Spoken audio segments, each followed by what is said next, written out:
Welcome to the Liminal Forest podcast, a series of walks and talks where I go and meet the creative minds and thinkers behind some of the most interesting projects helping us restore balance with nature. Today, I'm off to meet Daniel Raven-Ellison, the founder of the Slow Ways Walking Network and also the brains behind National Park City.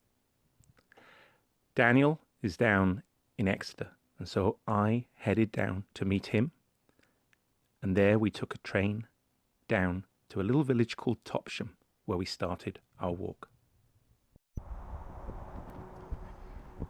So, here we are on a gloriously sunny Monday lunchtime, and we're in Topsham, which is a couple of miles south of Exeter.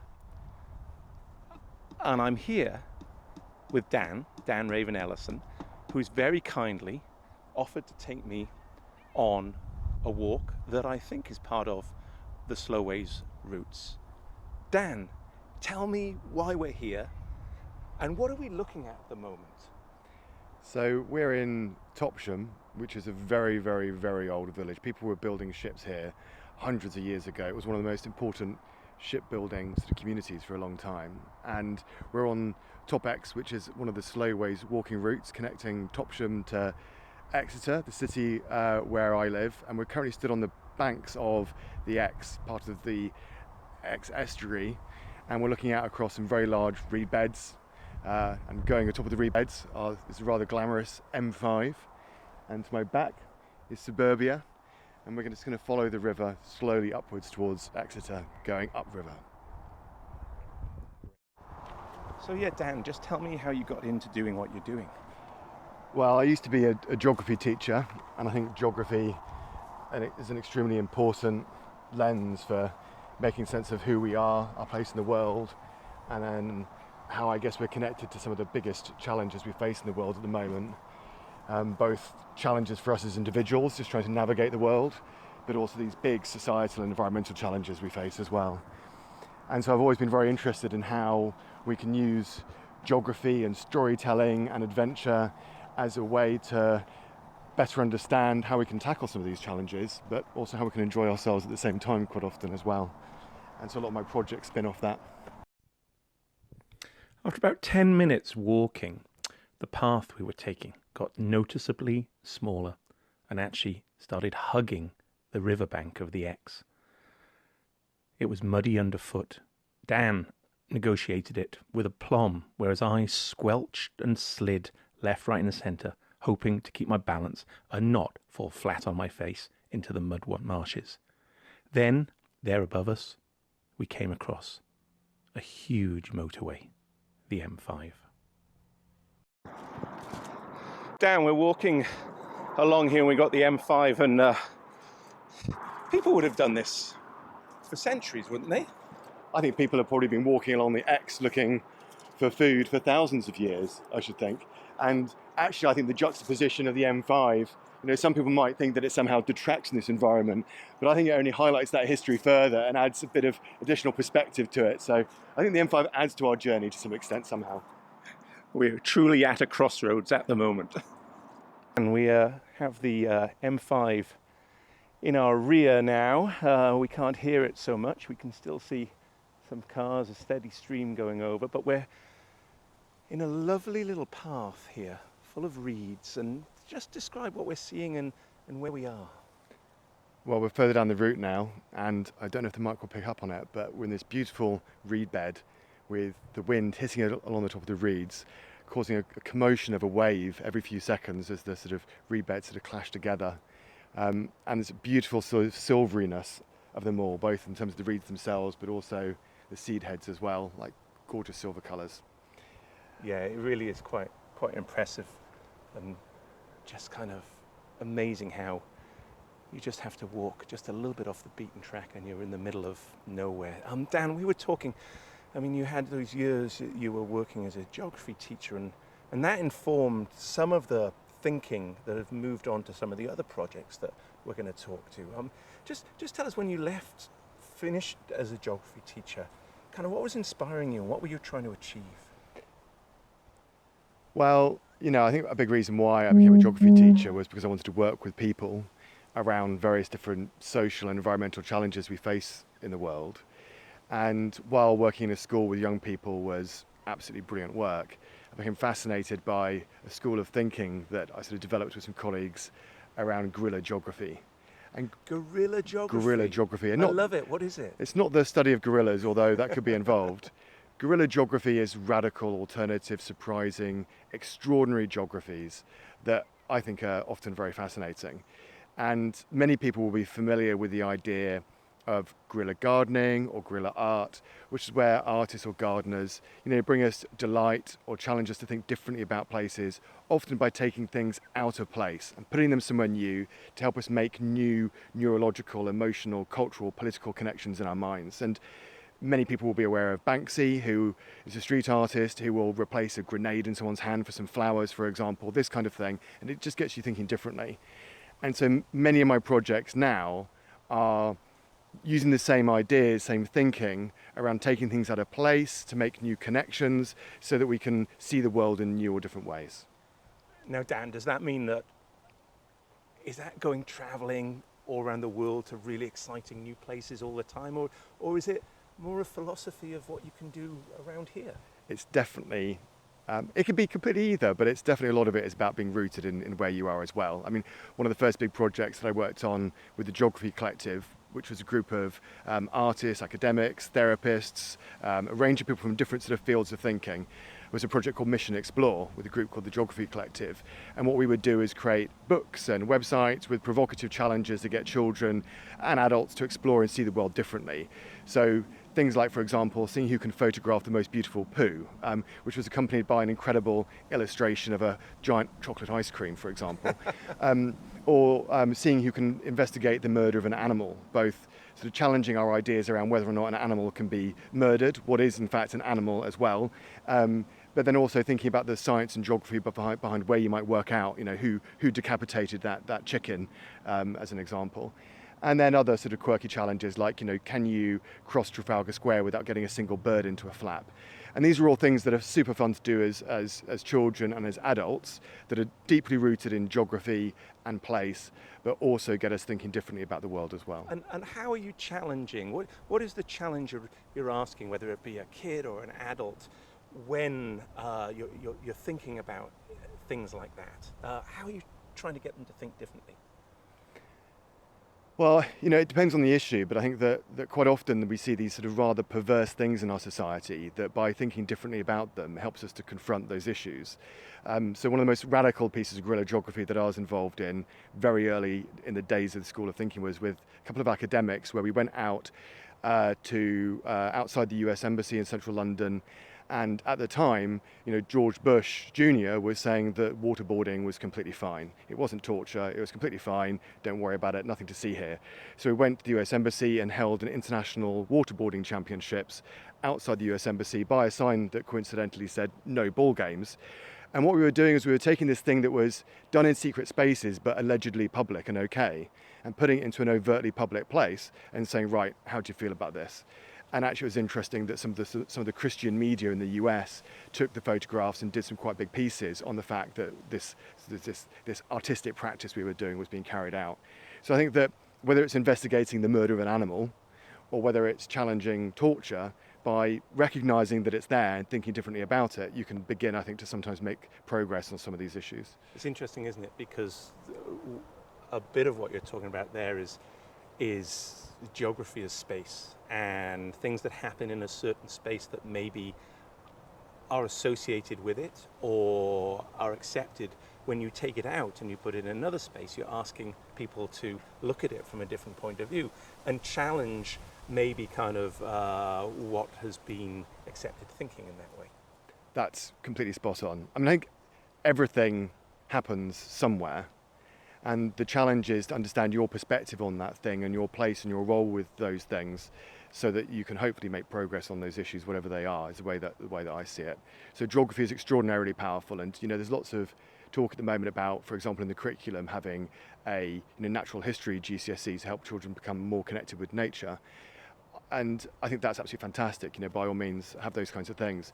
But I also think that geography in schools should be far more on point about, for example, if we're talking about racism in society, yeah, by all means, history should go and do a good job of that. But actually what's happening in terms of racism right now in our society, right now in our communities, and what's happening with culture wars is partially about the history, yes, but it's inherently about our geographies and how we relate to others right now and in the future too.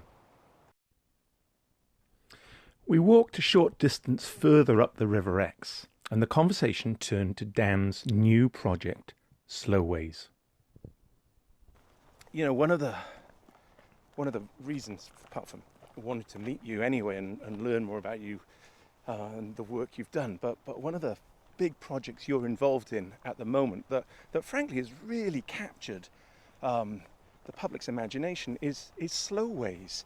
For those people who don't know about it, just explain what Slowways is. So, in this country, we're very fortunate to have a national road network. That national road network is easy to find your way around. It's reasonably direct, safe, well signed. There's incredible technology that can help you to move around very easily within it. We also have a national rail network with timetables and incredible infrastructure helping you to get from A to B. And we have the starting makings of a partially satisfactory national cycle network, which unfortunately is still mostly on roads, which we know isn't particularly safe. And then rather incredibly, for thousands of years, we've actually had a national walking network. But that national walking network has, in our politics, our culture, in all kinds of ways been neglected. So if I asked you if there was a direct, safe, off-road, accessible way to get between, say, Beaconsfield and Slough, or Huddersfield and Cardiff, we all know that searching that on Google at the moment, for example, is probably not going to give you a delightful experience, is it? No, and neither going through kind of OS maps either. And the reality is of having walked so many miles through Wales, even on what you think of for public footpaths or rights of way, is that quite often you grind to a halt or you find yourself stuck up a mountain with nowhere to go. So I can completely... And yet, of course, there were ancient drovers' routes. There were ancient walking routes all over the hills that have been there, as you say, for millennia. So tell us how you came about your idea and what's going on with it. Well, so part of the problems we're raising there is some of that's about landscape and whether or not there is actually a path that you can follow and the quality of that path. We've actually just transitioned from a cobble path to a tarmac path, which is far more accessible. And then the other issue is about whether or not you have the mapping available to you. And then when actually the culture is there, that means that you might even find it desirable to think to walk from one place to another. So there's a whole range of ingredients around this. So Slowways is the ambition of creating a national walking network, and it's sort of founded by this sort of key idea that we should all be able to walk reasonably, directly, safely, enjoyably, off-road, accessibly, legally, between any two neighbouring places. And if you can't make that journey on foot or by wheel, safely, easily, directly, then I think given the health, the climate, the social, the economic crises, something is going wrong. Because if you want to walk to the next village or town to go and do your shopping or see a friend or go to a funeral, or whether you want to go to the next town to then link up lots of routes to go to the next town, to the next town, to the next town for a longer journey, then that should be possible. And unfortunately, a lot of those drovers routes you describe in places like the southwest we are now A roads, or they actually settler communities, or they might be pretty country lanes, but you only need one person in a BMW being a bit of an arse, not looking at their directions sort of well enough to potentially get yourself into a particularly hairy moment. So I think something needs to be done, and that's partially about the maps, it's partially about using the maps to create attention, to create better paths, and it's also about shifting cultures so that people want to actually go and use those routes. When did this idea come to you? Did it come out of lockdown, or had you had it before? And certainly lockdown kind of opened people's minds, didn't it, to they could walk places where maybe they hadn't done before. So where did it come to you? I've done a lot of walking. I've walked across all the national parks and all the cities in the UK. Actually, it was for a project where I was wearing a mind reading device that was measuring my emotions at the time. I have made films about land use in the country that's involved lots of walking. And I think when you do lots of walking, you begin to notice the things that are fantastic about the country and the things that are slightly limiting. And I think actually there's a lot of things in my background that led to the epiphany, if you like. But I do remember a journey between Salisbury and Winchester, and just thinking that there's all these routes that often been used for hundreds of years that connect up these places, but many of them have these very elusive names. It's like the Monarch's Way or the Pilgrim's Way or something. Yeah. So if you're kind of in the know and you've done your GCSE in geography and you've got your Duke of Edinburgh's award, then maybe you'll think to go and complete that journey. But where's the signage and the maps to invite you to do it? So I just got thinking about that and got thinking about all the primary destinations we have around the country that both Department for Transport and Ordnance Survey have identified, and started thinking back to what the Romans were doing and what people were doing, hundreds, thousands of years ago, around these ideas, these straight routes between neighbouring places, and about how you could then create this geometric triangular network that would make it easier for people to imagine how to get from A to B. Oh, but Dan, what did the Romans ever do for us? Oh, what did the Romans ever do for us? Yeah. And so I spent about a year and a half actually trying to persuade various different outdoors organisations to support the idea, and everyone was saying, no, that's ridiculous, what are you talking about, kind of thing. Finally, just before lockdown, held an event, got some people together, we bashed around the idea, created about 1,000 routes. I thought lockdown was going to kill the whole project because people wouldn't be able to volunteer around the country. But actually what happened was, let's just get to this gate. But actually what happened was that there were very large numbers of people who love walking, who love maps, who were suddenly trapped indoors and isolated and wanted to connect with others. And about 700 people got trained up through Zoom, and these incredible, determined, creative individuals volunteered a year's worth of time in a single month, and created 100,000 kilometres of routes, 7,000 routes connecting 2,500 towns, cities and villages across the country. And that was then the foundation for the Slowways network. And this was all put interactively online, right? On maps on routes you can follow? Yeah, so all the paths that we were using were public rights of way and paths that we knew that you could definitely access using OS Maps, so Ordnance Survey's online mapping platform, and then we coordinated it through basically having very, very large Google spreadsheets, the biggest Google spreadsheets you can imagine, with lots of people collaborating to make sure we were covering off all those routes. And what's the feedback you've received from the 700, from people who've been doing it? Have they been surprised by what they found? Have they been enthused, inspired? What do you think they've thought? Well, I mean, there's the people who helped to create the initial routes, but the current phase of work is to say, right, we've got 100,000 kilometres of routes, but we've got a peer review process where we want at least 3 people to check every route. So to put that into context, that means walking at least 300,000 kilometres collectively, which actually the actual figure is very similar to collectively walking to the moon, is what we need to do to review all these routes, which is a big job. So currently there are thousands of people around the country who are walking and testing these routes, and also surveying them to show how accessible they are to people who might have particular sort of needs. That might be about the fact you're in a wheelchair, but it might also be you don't like cows very much, and you want to avoid those cow fields. Yes. And I've been in a cow field. Yeah. I've had to run to the top of it. Yeah, I've had to run from cows before as well. And yeah, so what people have found, I think, during that process, I think one of the big things is that people are discovering parts of the country to visit that they would never have normally have thought about visiting before. Because a lot of people's sort of geographic imaginations are kind of transfixed on the beacon that is Snowdon, and so then you get hordes of people going to Snowdon, which has all its delights and all of its challenges as well. But in reality, many of us will know that you don't have to go far from Snowdon to have just as remarkable views, and you can have a whole valley and a whole mountain to yourself.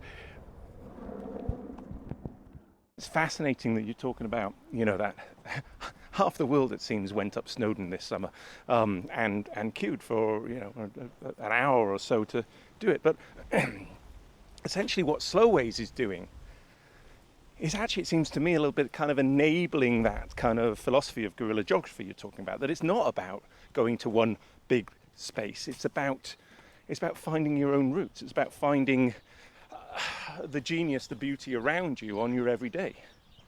Yeah, and without a doubt, I think that some people will see Slowways and start thinking about going to places they would never have otherwise thought of going to before. And by the way, there isn't like the Slowways police out there making sure you stay on route. If you want to like wander off and go a different way or just be inspired by the idea, then that's great. But I think another way that it sort of does something quite interesting in terms of geography is that, you mentioned Snowdon, a lot of people going there. Well, that's about a recreational journey to one particular point, and what Slowways do is they connect up neighbouring towns, and by doing that they remember the purpose of why we have these routes originally, which was to get to a neighbouring place for trade or to go to church or to see family, whatever it might be. Because they remember about going to local towns, well, in a lot of local towns you can sleep in like a Premier Inn for 29 quid, you can eat in Tesco for 3 quid, and then you can watch Netflix that night, which is a very different kind of journey potentially to thinking that you need to go and walk a national trail, which are fantastic. I'm not going to in any way get down on national trails, but they can be so long that they are technically difficult for people to complete, and then the range of accommodation along those journeys can also be at a price point that's inhibitive. But as well as that, like, well, what's the point of your journey? But if you're in Huddersfield and you want to get to Cardiff to see some family or friends or to work off the fact you've lost your job, then you can go on a journey which is at a lower price point but is more personal to you and opens up the country to you in a way which is very different to what everyone else is doing at the same time. And what I like about Slowways is it's not about the idyll, it's very functional. I mean, we've walked a bit of a path today that was beautiful and quite muddy from walking by the river, by the mud banks, and then we moved into a pedestrian area that was more tarmacked, and now we're coming into kind of a residential and actually kind of on the outskirts of Exeter itself. And it's about the philosophy of walking rather than the escape into nature. And it's also about, well, what are your priorities? And I think that it's a big priority for people at the moment. Things are low cost and fast, right? Things that are low cost and fast quite often win out over quality. And actually the walk we're doing now, the train ride and the drive are both, I don't know, between 20 and 30 minutes, and it's just over an hour's walk. So it might take you, a little bit longer, but then what do you get as a reward in return? Some good conversation. I've saved myself just over 3 quid on the train, which I can spend in the pub or a cafe instead if I want to. I can save that. And not only the conversation, but I've managed to enjoy not just the nature, but the heritage and the culture, and a moment to reflect in a way that I would not have had on the train or if I'd driven. That point of reflection is really important because, in all the walking I've done, and it's lovely to walk with people, but it's also lovely to walk by yourself. They're two very different kind of sensibilities. It is that sense sometimes when you're walking that you get to reflect in a way that you don't when you're just caught up in the hustle and bustle. And I think kind of what happened over the last kind of 18 months has shown that, and maybe what Slowways can aspire to and is doing as well is opening people's minds for reflection and creativity as well. I definitely know that I have my best ideas, and I'm also best at processing things that have gone hard in my life or things that I need to work on when I'm out spending time on my own walking, without a doubt, or walking with someone who I really trust as well. And so then you think about the multiplier of that. I mean, people often talk about if we could get more people walking, the impacts on additional life expectancy or calories burnt that then lead to people being less likely to get cancer, whatever it might be. And those are all true things. But at the same time, imagine how much more creativity we might have in the country if we had 10 times more walking, and what that might do as well for our collective imagination. We had reached the outskirts of Exeter by now, and in the distance I could see the spire of the city's cathedral. We crossed the river by a road bridge and continued into Exeter, walking on a path through the wide floodplains on the west side of the river. As we walked, I asked Dan about the other major project he's helping drive. It's called National Park Cities. I mean, obviously, Slowways is an immense project, and it's taking up an enormous amount of your time. And I could imagine it could just kind of suck everything out of you that you need to do. But it's not the only project you're involved in. You're also involved in a really, really cool other project, National Park Cities. Tell us a little bit about that. Yeah, national park cities are super fun and I think really important. When you look around the world, there are national parks, these special places where we have a better relationship with nature that represent every single major internationally recognised habitat and landscape that you can imagine, from the deserts of Death Valley to obviously the great moorlands of the Cairngorms. But when you look at that family of national parks, they represent every single major type of habitat and landscape apart from one, which is urban areas. Now, to me, that feels a bit baffling. I understand historically why that's the case, because people have always seen urban nature and urban people as being very separate from these national parks that need to be protected. But the reality is that I believe that urban nature, urban wildlife, is just as valuable as rural life. Where we are here in Exeter, the peregrine falcons that live on the church next to me are just as awesome as those that are in the Peak District or in Yosemite National Park. They just happen to be urban. And in London, where I started the campaign to make London a national park city, there are 15,000 species of wildlife, making it arguably one of the most biologically diverse and species-rich regions of the UK. And that abundance of life is exactly because of all the things that people have done in that city for hundreds, if not thousands of years, creating such a rich mosaic of different types of habitats and places across the city. And of course, London is home to about 9 million people who speak about 300 languages. I think those people are just as important and deserve a habitat that is as fulfilling and as enjoyable and as livable as people who live in any other national park or landscape around the world. And if we want to tackle many of the challenges we face in the cities, we desperately need to improve those habitats. We need clean air, we need clean water, we need safe environments for people to live in, and we need the people in those cities to be consuming the world's resources in more fair ways. So, national parks, I think, are about big environments where we can enjoy ourselves and have a better relationship with nature. If we're not prejudiced against urban people and urban wildlife, then I don't think it makes any sense to exclude the right cities from that either. It's fascinating, Dan. Now, we know kind of UN projections are that by 2050 that something like 75% of the world's population is going to be living in major urban areas and cities. So this sounds like just a really, really great idea. What's the criteria? What does it take to become a national park city? What does it look like? Well, when you look at the history of national parks around the world and great ideas like that, well, actually, a lot of them are allowed to just flourish and work things out for a long time. One of my colleagues, Alison Barnes, who's chief executive of the New Forest National Park, often describes this as, inspiring, right? That you've got these great environments that some of our great writers and artists of the past went to these landscapes and were inspired by them. They probably weren't, like most of the public, bothered about the wiring and how you sort of create the criteria for how you designate one, or how it's managed on a day-to-day basis, or why Joe Bloggs wasn't allowed to build their conservatory, whatever the thing might be going on. They're far more focused on being inspired by being in the Brecon Beacons or inspired by being in Pembrokeshire. But clearly, the wiring that actually protects those places are very important as well. So to become a national park city, there are 10 steps and 23 criteria for becoming a national park city. So with these 10 steps and 23 criteria, it's not about there being a certain benchmark or threshold for example, the amount of green space you need to have, which is what people might expect, for example. Because actually, a national park city in the desert in the US or in the Middle East maybe shouldn't even be green. And actually, there are some cities in the US which are green because they're golf courses, but they're in the desert and they really shouldn't be green. So just having simple criteria like that don't really work. We're far more interested in criteria that are about people in a city, policymakers, businesses, individuals working together to make the city greener, healthier and wilder, to get more people more outdoors more of the time, enjoying and benefiting themselves by being outdoors, and about creating a new identity for that place that isn't just based on cities being political, cultural and financial centres, but being ecological centres too.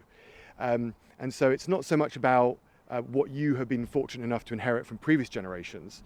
It's far more about, what are we doing in the city now so that future generations can live in a better environment in the future.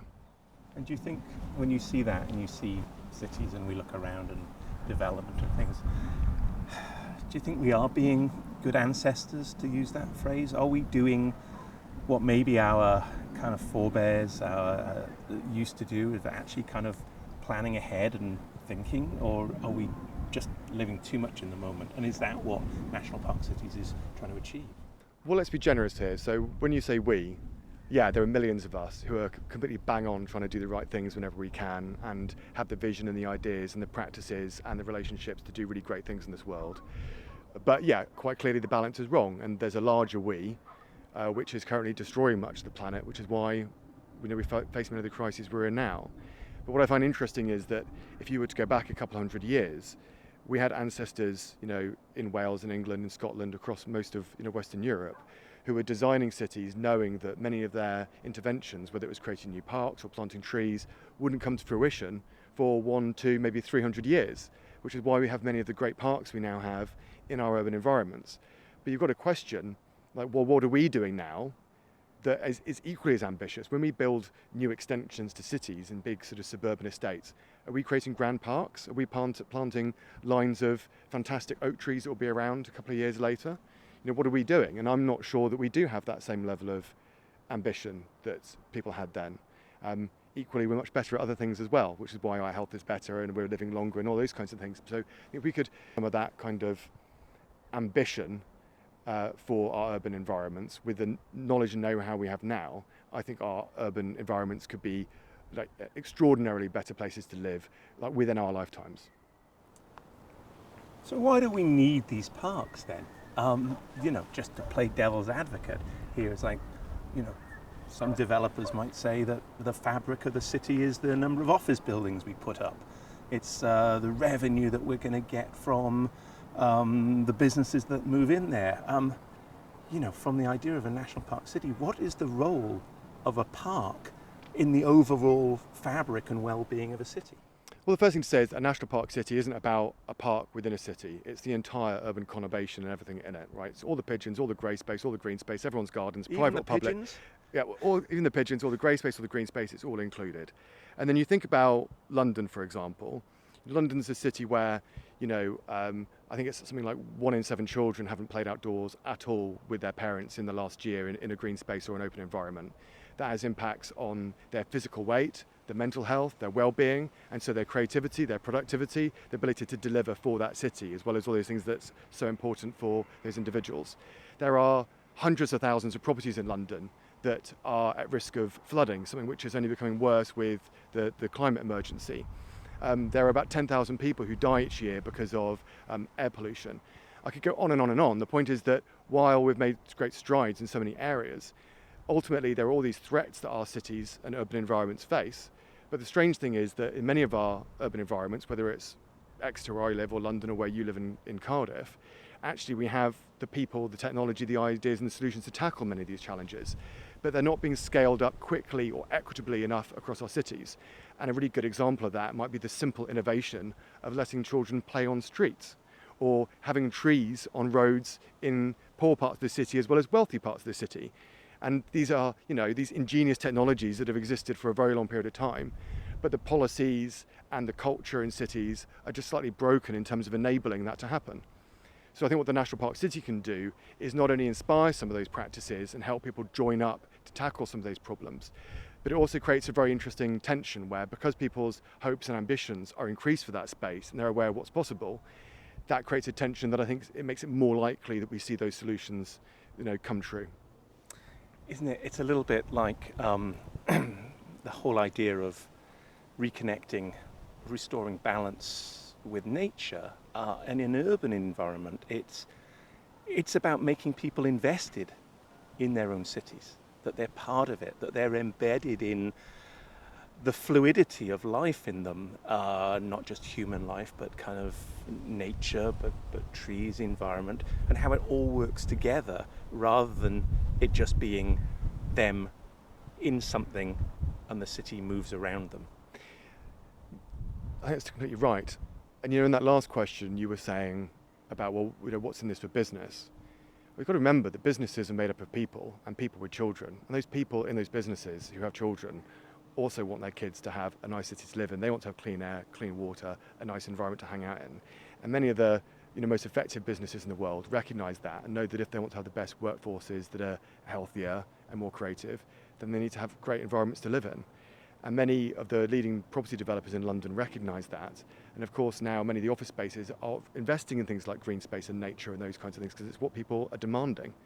So we need to remember that on the demand side, very large numbers of people want to have a better relationship with nature. They just need to be enabled. And actually I think there are some forces at the moment that get in the way of that. And a really good example is low traffic neighbourhoods in many of our cities, where a minority of people who are being very loud on social media are preventing streets but becoming better for children to play on, better for cyclists, better for walkers, better for wildlife. And it's just not progressive at all, it's going in the wrong direction. But somehow we need to find the right kind of tension and vigour in our cities to say, look guys, that's not the direction of travel. We want our streets to look like this instead. Do you think we saw during the pandemic, Dan, that large numbers of people left major cities and have chosen to move into the countryside?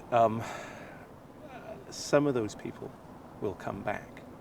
Do you think that the philosophical change after the pandemic will be a spur for building better in the future in cities? Yeah, I very much hope so. I think that never mind COVID as an emergency, climate as an emergency would tell me, and based on my sort of working knowledge, that actually it's far more effective in terms of the distribution of resources, things like health and social care, if people are closer together. But those people who are closer together need to have better quality environment to live in. So part of the reason why people were leaving the city was partially because the city was not being effective enough at keeping them, because the lived environment wasn't good enough. And maybe if we had far better cities to live in, then that wouldn't have happened so much. People wouldn't have felt the need to leave the city. So, Dan, we've finished our walk, and we walked up the Exe, and we're now sitting in the rather picturesque harbour of Exeter. There are people enjoying the sunshine. There's a few people kind of in kayaks. There's swans swallowing around. And I just wanted to ask at the end of this walk, you've talked eloquently today and really inspiringly about kind of slowways and also about national park cities. And I wondered if there's kind of, what's the big picture? What is something draw them all together? I mean, where does it go in the future? Well, like in a very simple visual way, I guess, maybe in the future, your city, Cardiff, and London and Glasgow and Newcastle and Southampton and many cities will be national park cities, and they'll be physically connected by slowways maybe.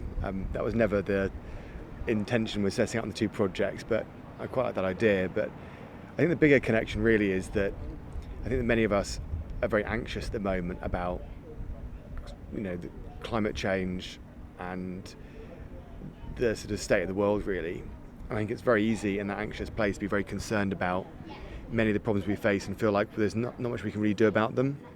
I think certainly the politics of our times often makes us feel that there's not much we can do about those issues. And I think what both these ideas give me, and hopefully give others, are positive stories, positive visions, positive ideas for the future, which, although they might seem quite grand, the idea of a national network of walking routes or national park cities, at the end of the day, both the ideas are really about walking more, spending more time together, being a bit more local, a bit more soft on the land, about being a bit kinder to nature. And ultimately, if we do these things simply in our everyday lives, but knowing how they connect to others, I think we can make quite significant traction on those bigger things that feel sometimes a bit overwhelming. So at a time when there's a lot of negativity, hopefully, the positivity of these ideas will help a lot of people. Dan, those sentiments are very, very close to my heart and to the Liminal Forest as well. Dan Raven-Ellison, thank you so much for going on a walk with me today. Thank you for walking a slowway with me.